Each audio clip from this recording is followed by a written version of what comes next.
An intensive externalized expectation for happiness puts so much pressure on all your relationships, it makes those relationships almost impossible to succeed. And that can lead to a lot of disappointment and dissatisfaction in that family in the head that we talked about. It's going to just grab on to that dissatisfaction, that disappointment, and say, see, nobody's going to meet your expectations. Everybody's a liar. Everybody's a cheat. And that feeds into low self-esteem, goes back to attachment issues, go back to past experiences, all the things that we're talking about. Ever wonder why some struggle to form meaningful relationships, why others seem to be able to do it effortlessly? Well, by the end of this video, you'll be able to explore your own relationships in depth as we build insight. And I think discussing why individuals may have difficulty developing relationships, it's essential to consider these various factors, these 10 factors that influence not only social interactions, but also the ability to connect. And we're going to dive into it. Well, we're going to start with number one. Number one is past experiences. And I want you to explore your past experiences. This can be childhood trauma. This can be bullying. It can even be previous relationships you had as a teen, adult, whatever it may be. Because a lot of times these past relationships impact the amount of trust we have in ourselves and in other people. And we also tend to play out a lot of past patterns in relationships. That those past experiences, we internalize them and they become part of how we see current relationships and how we act within these relationships.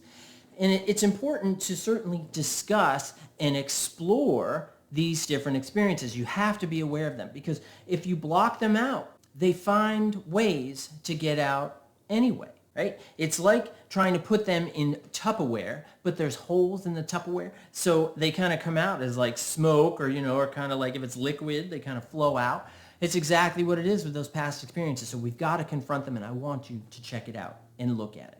Number two, attachment styles. And there are certainly different types of attachment styles. Secure is ideal, right? That's where we feel comfortable with ourselves, others.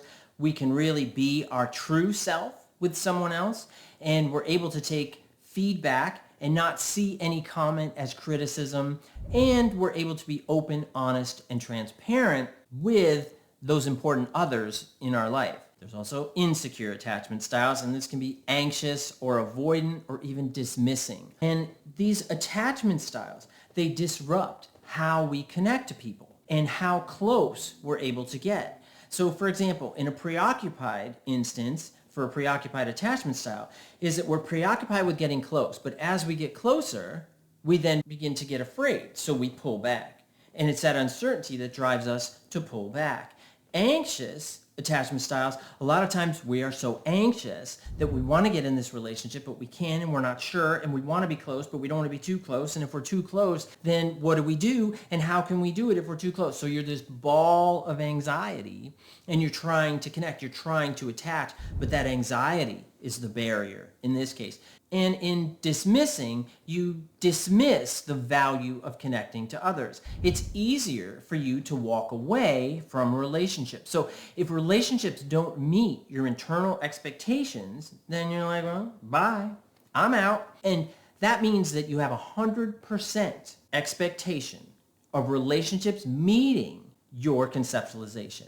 And that's unrealistic. It means that you're not adding any room for error or individuality from that other person. And that's not what you want. And in attachment styles, they come out of early caregiving relationships, and that absolutely shapes our attachment patterns. There's 50, 60 years of research that identifies early attachment patterns influence our adult relationships and friendships. Absolutely. So understanding your attachment pattern is really, really important for you to get an understanding of your current relationships, not just romantic ones, but also friendships, working relationships, and so forth.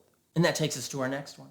Social skills. Well, we got to look at social skills, and building and maintaining relationships, absolutely. You need to look at your social skills. And there can be difficulty with communication, how clearly you communicate, and that can be related to self-esteem, it can be related to attachment, Also, past experiences make sense, but that clarity in communication is critical. How about empathy? How about your ability to empathize with someone else's experience? And even assertiveness. Are you able to utilize assertiveness when it's necessary, as opposed to being aggressive or passive? Because those last two, they're not great because they tear up your relationship and your ability to connect with that person. We don't want to do that. We want to build relationships, not hinder them.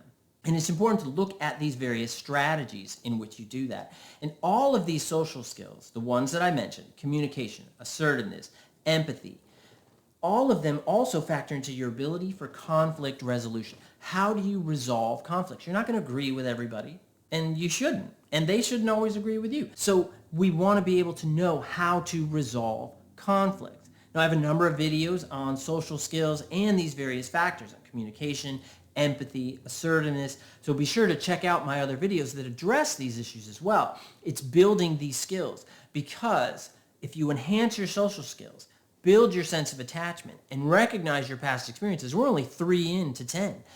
You are able to understand your relationships. And I want you to be impactful in your relationship. But we got more to go. Another component that I see a lot in a lot of my clients, which is a lot of fear of rejection or abandonment. And it's understandable, right? Nobody wants to feel abandoned or rejected. And certainly we don't want to feel like that we're interested in somebody, whether it's a friendship or romantic relationship, and they're not interested in us, because that can really hurt kind of who we are, and it can make us question our own sense of value. And in some cases, we might start a relationship and then you start to get a little closer. And as you start to get closer, that's where what I call core content can come into play. And our core content, we start to feel like we need to protect it, right? Is that we're being too transparent. We're being too open. So what happens is we start to use defense mechanisms, our family in the head, and our BPD, if you're along the BPD spectrum. Then these are things in your head that start to play with you. And they start to play with you by saying, well, they don't really care about you. So your defenses come up. And as your defenses come up, what happens is then you blow up the relationship. You start making molehills into mountains. You major in the minors. And what that is, there's small instances and you just blow it up. You make it the biggest thing. And what happens also, due to this rejection and abandonment fears, that it really hurts that self-esteem, because you actually play out what you're trying to avoid. You destroy the relationship inadvertently and unintentionally for many, but you end up causing the dissolution of that relationship out of fear of the relationship ending. And you may have to play that back just a few times to wrap your head around it, but that's what we do. Our fears become so great that we blow it up so that at least we feel like we have some control. Control is so central to human beings. It is amazing what we will do to give us a semblance of control. It doesn't necessarily mean that it's accurate. It just means that we feel we have some control.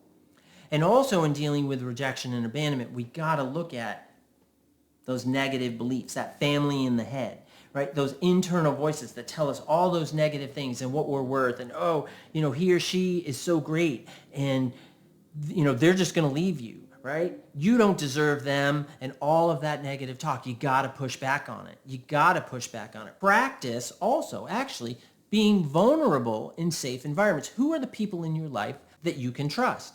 And if you're going through your life and the people in your life and you're like, nobody, then I want to encourage you to seek out a mental health provider. Seek out somebody who can help you feel comfortable and practice being vulnerable. Vulnerable does not mean weak. Vulnerable means that you're open to feedback, that you're open to hearing from someone else, that you're willing to risk a part of you, not all of you, but a part of you, to connect to someone else. And that fights fear of rejection and abandonment, because it becomes a more honest relationship with someone else. The next one is we got to be aware of low self-worth and self-esteem. Now here, we got to look at, these are central components that if we don't have a sense of value, it's hard to have healthy relationships. If we feel that we deserve dirt, a lot of times we end up with a lot of dirt. So we have to recognize where our self-esteem is, where our sense of self-value is, and explore, absolutely, self-compassion, right? Can you be understanding of yourself and not hypercritical? It is a fallacy that you will make yourself feel bad enough, small enough, and broken enough to do good things. It's like I say in a lot of my videos, you'll never make someone else feel bad enough to do good things. And that goes for you too. You will not make yourself feel low enough, broken enough, or bad enough to do good things. Human beings, we just don't work that way. That's accentuating that low self-esteem and self-worth. Also, practicing self-care. It's about doing good things for yourself. It doesn't have to be a grand gesture. It can be something small. Maybe getting a snack that you like. Maybe even taking some time to just slow down, take a breather, and just kind of think about where you are in your life and what you're doing in your life to feel better about who you are and the choices you make. Also, it's accepting yourself. We have to radically accept others and who they are, but we also have to radically accept ourselves too. You're not perfect. I'm not perfect. Nobody's perfect. And that's actually a good thing because it's our parts that we need to work on that make us us, right? That what we learn from, that we learn how to combat those things, deal with those things, and manage those things to do things differently. Because doing that builds confidence and it fosters positive connections to others because we feel more genuine and we feel a greater sense of self-worth and higher self-esteem that we can be more authentic in dealing with others. Now, number 6, and this is a biggie, trust issues. It's about looking at who you can trust. And absolutely, trust is not like a light switch. It's not, boom, you got it all, right? The light's fully on, or down, it's off. You either got it or you don't. It's actually like a dimmer switch, whoop, whoop, right? That's the sound of the dimmer switch, by the way. Whoop, whoop, right? You like that? But that's what trust is. It's showing a little trust at first, then a little more, then a little more. It's like looking at a pool, right? You're not going to just jump in the pool and be like, oh, I know it's warm. Woo, I'm going to jump in. Whoa, whoa, whoa. Put your toe in. Put your toe in first. And then you're like, ooh, it's a little warmer than I thought. You know, it's colder than I thought. Whatever, because you're testing the waters. That's what trust is. And it's looking at if you've experienced, and all of us have to varying degrees, betrayals, dishonesty, and breaches of trust in different ways from different people. And we can internalize that. And a protective mechanism, if we've had our trust violated, is that we then broaden it out, we generalize it, and we say, well, you can't trust anybody. Everybody's a liar. Everybody's a cheat. Well, that isn't true, right? And I know that people are going to leave comments and you're going to say, oh, wait, everybody does lie. Yeah, everybody lies, but not with the intent to hurt you. Not with the intent to disrupt your life. But that's what Family in the Head tells you. Is everybody going to be 100% honest with you all the time and you can trust them 100% of the time? No. You have to decide what your dimmer switch is. How much trust can you put in place and what you're comfortable with? And that relates to all these other factors that we've talked about as well. Putting all of those things in place, recognizing that trust is a foundational component. And what I like to say is, who would be there if I got really sick? And there are people in my life who I know would do anything they could and everything they could to be by my side. And because I've had experiences with them. Now, I'm not going to tell you that those people in varying degrees, dimmer switch, that I haven't felt like maybe they violated my trust. Maybe I told them something and then they told their cousin, sister, brother, friend, who knows, whatever. And it came back to me and I was like, what? But me, I'm very transparent and upfront. So I usually go and talk to those people and they're like, oh man, I didn't know, I didn't realize, my mistake. Or they can explain it. Because I think we make the mistake when we get to trust because we're very careful of our trust. And trust can be really fragile. It makes total sense. But finding out about it, and if they didn't mean it, okay, right? Then you get your gimme. How many gimmies do you give people? I give people a fair amount of gimmies. But over time, if you keep violating my trust, I'm realizing that dimmer switch, I got to keep bringing it down. because you're showing me that I can't trust you. Now, does that mean that I won't have you in my life at all? No. Probably just means I'm not going to tell you any of my thoughts, hopes, or anything like that. I mean, we're going to have a very sort of flat kind of relationship. And those relationships tend to be more mechanical because there isn't a lot of emotional connection. And there aren't a lot of people that I spend a lot of time, actually there aren't any people that I spend a lot of time with that are really low on the dimmer switch. But I do have people in my life that I do talk to periodically, and it's a very sort of, it's more of an acquaintance kind of relationship, right? We're not particularly close. We don't talk about our families. We don't talk about our hopes, dreams, expectations. That's okay because we're more acquaintances, usually more in a professional realm for me, but what is it for you? And it's looking at those components. Social anxiety and shyness. Now, this is tricky because I think COVID, for a lot of individuals, particularly for COVID kids, that they learned a lot of social anxiety skills. They missed opportunities to build some social confidence, and in that, it's broadened out, it's generalized to this greater sense of internalization that if I put myself out there and it doesn't work the way that I expect, then I'm better off inside my shell, right? It's that turtle that goes whoop right inside the shell. And what happens is, though, turtles go inside their shell, usually because there's something in the environment, right, that's happened, kind of scared the turtle, and they zip into the shell. But for us, for individuals with social anxiety and shyness, what happens is that they're outside, right? They're that turtle, and they're kind of grooving along. And then they make up, they're like, uh-oh, somebody could hurt me. Wait, this isn't going to work out. I don't want to go into this or that because this terrible thing's going to happen. This could I could be rejected, abandoned. We already talked about those earlier, right? All of these things are connected. So whoop, I'm going to go in my shell and I'm going to stay in my shell. Problem is, you stay in your shell, you don't feed growth. It's harder to eat and nourish your mental health, right? So we have to do that. We have to open things up. You have to learn how to confront that social anxiety. You have to. I understand it's hard. Believe me, I do. I'll put a link right here for a video that I did for kids who were coming out of COVID. And even if you're not a COVID kid, even if you're an adult and you have some social anxiety, there are strategies I talk about in this video that can totally help you. Absolutely. Because we have to learn how to have control of ourselves. Breathing, we all do it. How do we know we all do it? Because we're all still alive. And positive self-talk. You've got to be your own champion. You have to align with your goals. Don't be your own enemy. Be your own coach.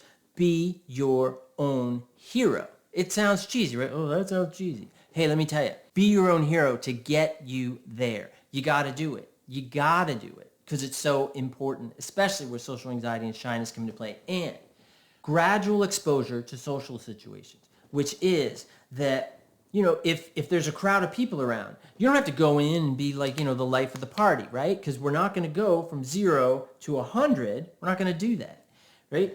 Also, dimmer switch for this particular instance, which is social situations. Turn up the light a little bit, right? On your ability to get into social situations, on your ability to connect. Now, what's going to happen is that family in the head that feeds that social anxiety, it's going to tell you, oh, everybody's staring at you. Everybody is looking at this about you, that about you, this about you. Let me tell you, they're not. The majority of people are focused on themselves. And it sounds like I'm saying that in a bad way, but not really, not if we're talking about social anxiety. That means they're just not completely evaluating you to the same degree that you're evaluating yourself. And remember that. Remember that. Also, if you feel like you are losing opportunities in your life and you're losing connections with others and things like that, social anxiety can absolutely push you into a depressive disorder. Absolutely. That's where a mental health provider can come into play. We're learning those social strategies, understanding that social anxiety, where it comes from and how it's impacting your life so you can do it differently. Number 8, mismatched expectations. Here, we got to be realistic on our goals, particularly for relationships, how they relate to the relationships. You got to look at those unrealistic expectations. This is expecting perfection. I already touched on this earlier too. It's that 100%. Nobody's going to meet 100% of your expectations. That's unrealistic. And you're driving yourself to loneliness. You're driving yourself to isolation. And that's not what we want. You want to have realistic expectations. Nobody's perfect, and you can't rely on others for happiness. An intensive, externalized expectation for happiness puts so much pressure on all your relationships. It makes those relationships almost impossible to succeed. And that can lead to a lot of disappointment and dissatisfaction in that family in the head that we talked about. It's going to just grab on to that dissatisfaction, that disappointment, and say, see, nobody's going to meet your expectations. Everybody's a liar. Everybody's a cheat. And that feeds into low self-esteem, goes back to attachment issues, go back to past experiences, all the things that we're talking about. So we want to have level expectations, genuine, open, honest expectations with self and others about those relationships. And really take some time and assess those relationships. Assess, so can I have a super intimate relationship with this person? Maybe you can, maybe you can't. And intimate doesn't mean sexual, right? Intimate just means a sense of closeness. How about with this friendship? So can we be like super duper best friends? I mean, do you feel like you can? Is it realistic? But remember, that person has 50% of the relationship, right? They got 50% of the chips, right? It's kind of like, and I don't mean like, like potato chips. What I mean, it's like poker chips. You're at the table and they have 50% of the chips. Not a bad thing, and there's going to be time back and forth where they have more chips, you have more chips. It's that back and forth. But the expectation is whatever you're setting it to be. And make sure that those are realistic and grounded as it relates to the people in your life and what they can do and what they can't. Let's talk about number 9. This is a lack of opportunity or exposure. Man, do we see this. We see that now, and particularly after COVID, this was happening before COVID too, but it just exploded. Because what happened is, because now social media, now we spend so much time on our phones or on our computers, social media. We end up so focused and inside our own bubble that we actually lose the opportunity to develop relationships. We stay within our tribe, so to speak. We stay within that grouping and we don't dare venture out. Why not? I've got a whole diverse group of friends. Some we have differing political views. Some we have different monetary views. We have different life views. We have different, and that's cool. I'm okay because I learn from them. I learn where their view comes from. And there are certain things and values that I hold that I'm like, nope. Like I just could not be friends with somebody who believed this or that. And that's my personal choice. And the people that are in my life, you don't have to agree with me on everything, but I want that opportunity of exposure to people who think differently because I love to learn from my friends and the people around me, and I hope they learn something from me too. That would be really cool. And it's important that we seek out differing social activities and social opportunities. This could be clubs, groups, and stepping out of our comfort zone. Don't stay stuck in your comfort zone. Comfort zone makes it sound like it's a good thing. It's not, because if we become too dependent on that comfort zone, everything stays safe. We are not built as creatures that want everything to stay safe.